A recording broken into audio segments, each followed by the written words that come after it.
Hello, candle lovers. Thank you so much for joining me today. My name is Greg, and this is All About Candles. I have a review for you today from Bath & Body Works, so let's just get right into it. I finally finished up my pumpkin s'mores.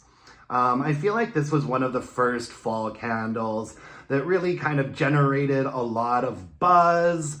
Everybody was pretty eager to snatch this one up. I think the packaging is nice. It's one of their sort of luminary candles, so it looked quite pretty when it was burning. We've got just a plain old Bath & Body Works lid on there. This was one of the first fall candles, I think, also to sell out. It's not available online anymore, but my store still has a couple, so you might still be able to find this in store. I suspect that this will be coming back next year, so I thought I'd just throw up a review for posterity's sake.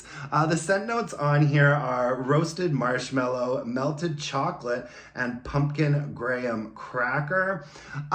This candle did not thrill me as much as I think it sort of thrilled everybody else. It's nice. What I liked about it was that it wasn't like a super sweet, like cloying gourmand.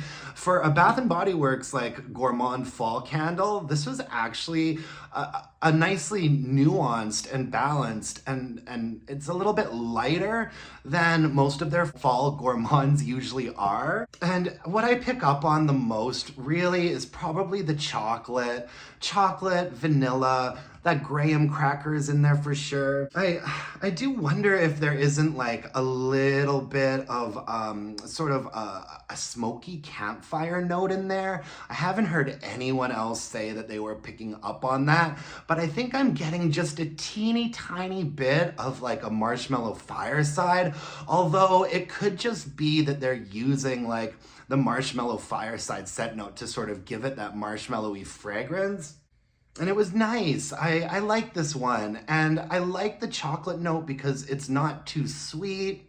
I thought this was nice, but you know what? It was just kind of one of those candles that I never found myself reaching for. I mean, this is one of the first fall candles that I bought this year, and I'm only doing my review of it right now because I literally just finished it a couple of days ago, and for whatever reason, I just wasn't finding myself like excited to like reach for it and light it up and put it out, and I'm not too sure why. I guess as lovely as it is, and as much as I appreciate Bath & Body Works doing a bit more of a nuanced fall gourmand candle, it just didn't really thrill me. You know what I mean? Obviously, there's been so many candles like this before, and the strength and throw on this, it was okay. I'd say that it was like a 6.5 to a 7, depending on the space that it was in.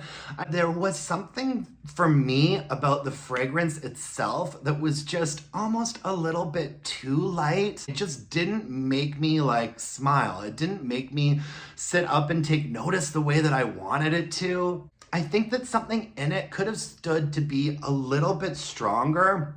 I kind of wish that they had actually thrown just a little bit more pumpkin spice in there, because I don't really pick up on the pumpkin spice. I really mostly just get graham cracker, chocolate marshmallows. And it, you know, like I said, it's nice. It's perfectly lovely. It's not going to be a repurchase for me, but I would recommend this candle. It had decent strength and throw. I know a lot of people loved it, so it would be hard for me to maybe not recommend it if you're a gourmand lover, but it's not a repurchase for me. I hate to be so vague about this, but it just didn't do it for me for whatever reason. You know how that happens every now and then?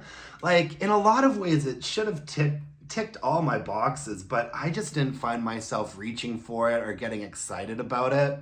You know, and that might have a little bit to do with other candles that I had been more excited to get into at the time, like the beginning of fall. Like, I had mahogany apple and pumpkin bonfire and stuff like that going on. And so maybe this candle just suffered a little bit from it kind of being low on my list of priorities. But yeah, not my favorite, but I would recommend it for sure. I can picture a lot of people loving it, and I know a lot of people did love it. So here's to you. Thank you so much for joining me today, folks. I really appreciate it. You can follow me on Instagram at allaboutcandles, and you can email me your burning questions at allaboutcandles@gmail.com. And until next time, my dear, gorgeous, beautiful candle-loving friends, let's burn some candles and bitch about it. Thanks, folks. Bye now.